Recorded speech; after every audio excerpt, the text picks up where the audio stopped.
All right, we mentioned this earlier in the show. Yes, we did. After Hunter made his comments at the Touchdown Club, Chris Childers, who we've known for a long time, is a co-host on Full Ride, Sirius XM Channel 84. The show pony. The show pony made this reference. Here's 90 seconds of solving Arkansas's financial problem. You want to fix this? Has the President of the United States taught you, Hunter Yurachek, nothing? Has he taught you nothing? This is an easy fix. You do what we do in Nashville. You want to build a new stadium? You want to have beautiful bells and whistles? And the locals don't want to pay for it, right? Tax the tourists. That's what we do. And not that you have a bunch of tourists in Arkansas, but give me a second, okay?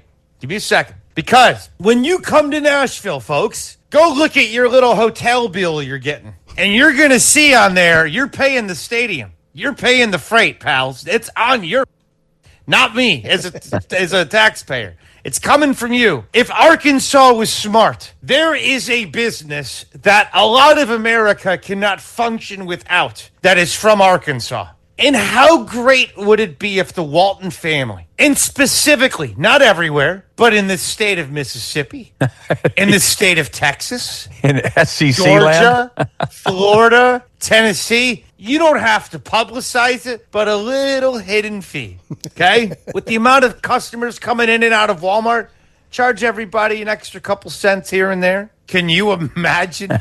I'm not even kidding. Could you imagine? The Razorback tax. That's the Razorback tax. And you get your rivals to pay for it. Has the President of the United States taught you, Hunter Yurachek, nothing? Tariffs make Arkansas rich again. Hunter, you're Walmart, you. Here now is the show pony to explain more of how Arkansas can fix its financial woes. Fix this, Chris. Chris Childers, welcome into the Chuck and Bo Show. Good morning. Oh, how are you guys? That's almost embarrassing to listen back to myself. How are you? Hello. It's fun.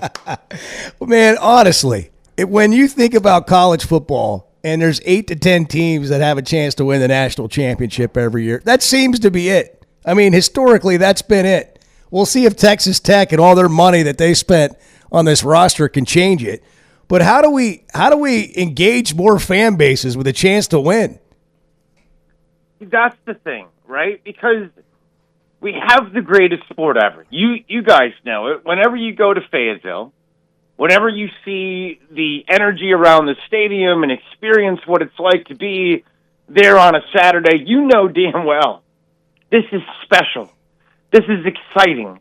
This is something that is a part of the passion and the fever pitch of our state. It's cultural, right? So I say it all the time on my show, and I'm sure you guys reiterate it. College football is idiot-proof, and we've had so many idiots meddle in it. I mean, if you look at the last 5-10 years, I mean, it's idiot after idiot trying to do whatever they can to screw it up. And really, I think, like, the biggest idiot was the former president of the NCAA, Mark Emmert.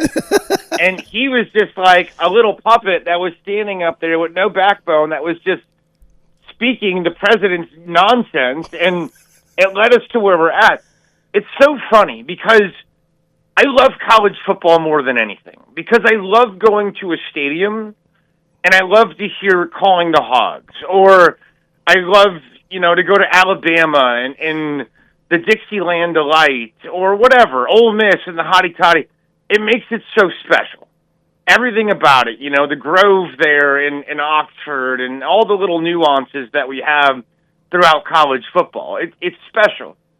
But what the people that are wearing the suits have done to it, it makes it to the point where you just want to be like, all right, there's got to be a way where it can be the greatest thing in the world from a sensory experience, and we have a way where it's not completely feeling like it's run by people that have no idea what the hell they're doing. And it just seems like it's always in the name of greed.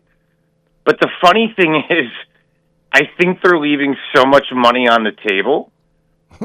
If we just, Cody Campbell says it in those commercials, if we could just go as one together, I think, in a lot of ways that would help. But I think we're at a point, like, I wasn't necessarily kidding at all when I mentioned the Arkansas tax. I'm like, I'm not. Like, we do it in Nashville. Like, that's the reason I think about it.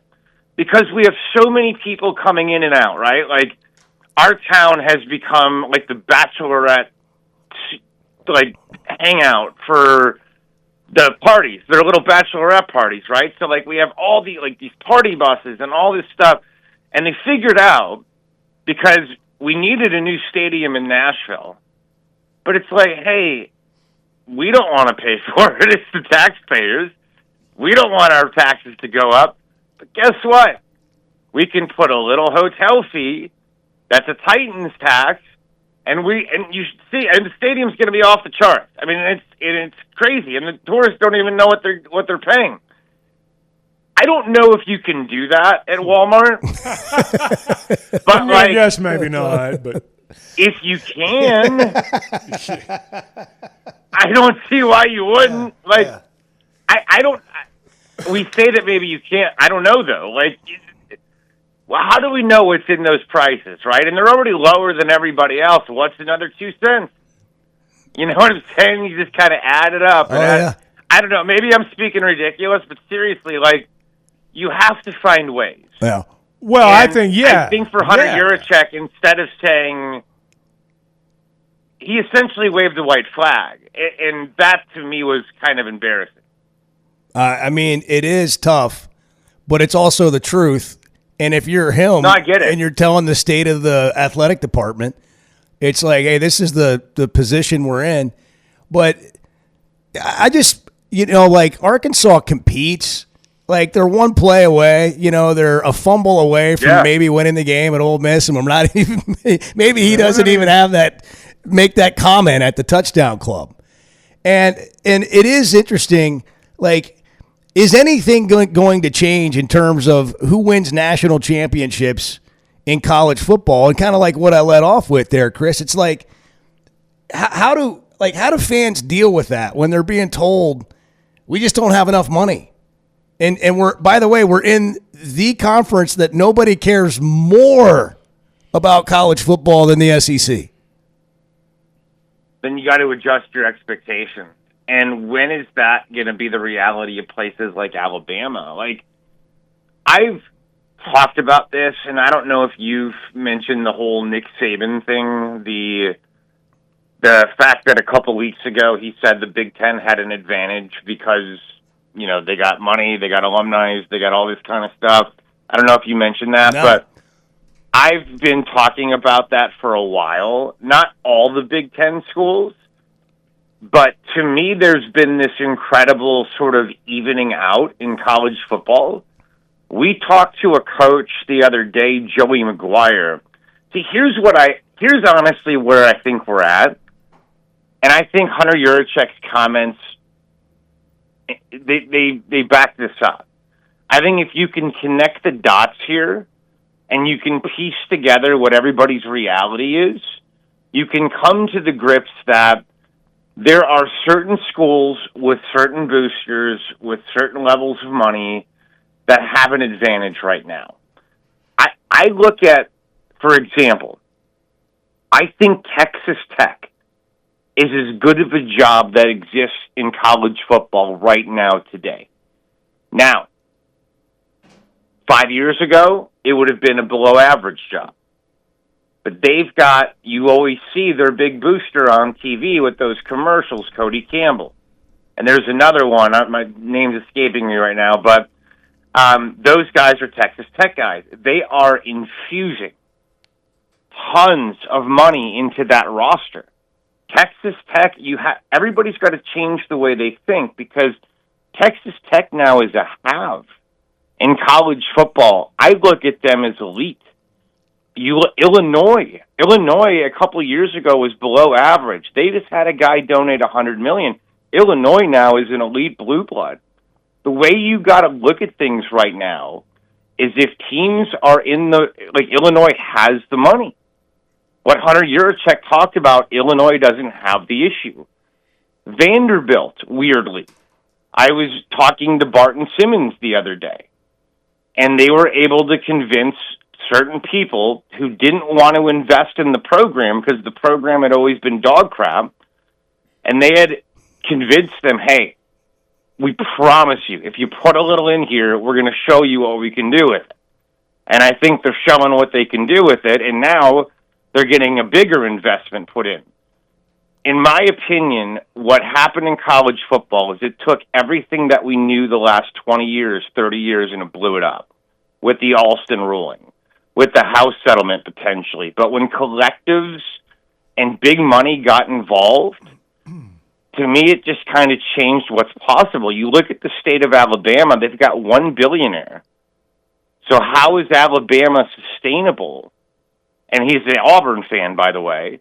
But how is Alabama going to be a program that can live up to its expectation long term when there's a guy at Illinois dumping $100 million on the program whenever they want it? I got a question. To me, excuse me. Go ahead. Yeah, go ahead. Sorry. No, go ahead. I was just curious, and I want to cite Texas Tech as an example. The Campbell that's given the money. There's this conventional thought among college football fans that, well, if we'll just hire the right coach, all the NIL money will follow. Is this guy given to his school? Is he in love with Joey McGuire? Is the guy at Illinois, is he given to his school, or is he in love with Brett Bielema? Same for Vanderbilt. What's your take on that? I think they're given to their schools. See, that's what I think too. That's what I think too. I think they're given to their schools, and I think the coaches are great salesmen.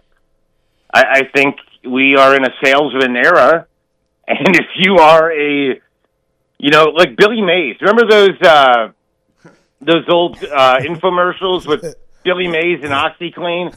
I mean, tell me you didn't want to get OxyClean and think it was the greatest thing ever when you watched those things. Or the ShamWow thing. Like, these guys are able to sell.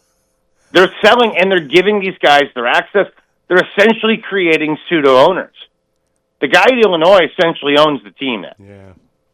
You know what I mean? Yeah, and it's a tax write-off for him. Yeah. Well, that's a good point. And Rick says it all the time.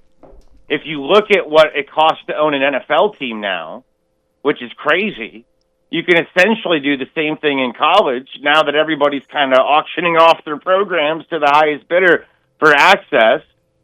And you can kind of, be the king and feel like you're the owner of the team, like Phil Knight. We need Mattress Mac to become a Razorback fan. That's what you need in Arkansas. Chris, real quick. Mattress Mac, let's go. Before we get you out of here, and I know there could be a ton of them, but what's your view on this year's college football season, 3 or 4 games in? I love it. I've been having a blast. I think this season has been unbelievably fun, and I was talking about this yesterday. Look at the SEC. Arkansas was right there. I thought Arkansas was going to beat Ole Miss, and that game was kind of crazy. But, after 3 weeks of football, can anybody tell me that they're sure that A&M's not going to win the league? Can anybody tell me that they're sure that Oklahoma isn't going to win the league? And can anybody tell me that they're not sure that Vanderbilt couldn't win the league? You know what I'm saying? Wow. Like, it's kind of wild. This is fun. Georgia, Tennessee was off the charts. LSU's got the biggest upside because if their offense comes together and Nussmeier's healthy and all that, I think they could be ultra sexy by year's end with the way the defense has improved and they've invested on that side of the football. But I tell you what, man, you kind of look after 3 weeks, we're getting a little reveal. The games have been off the charts. Just the SEC this past weekend. The Arkansas game, the Georgia game, the A&M game. It was crazy. I think Oklahoma and Auburn's going to be off the charts this weekend and going to be revealing in a lot of ways. So I think the season itself, the on the field, that's what I always say. College football is idiot-proof because the games are always great. The stands with the student sections and the band and the cheerleaders and all that, never going to change. So if we can get our head out of our ass off the field, we got the greatest product in the world. Chris Childers, man, thanks for making time for us. We'll listen to you on Full Ride, Sirius XM, Channel 84 with Rick Neuheisel.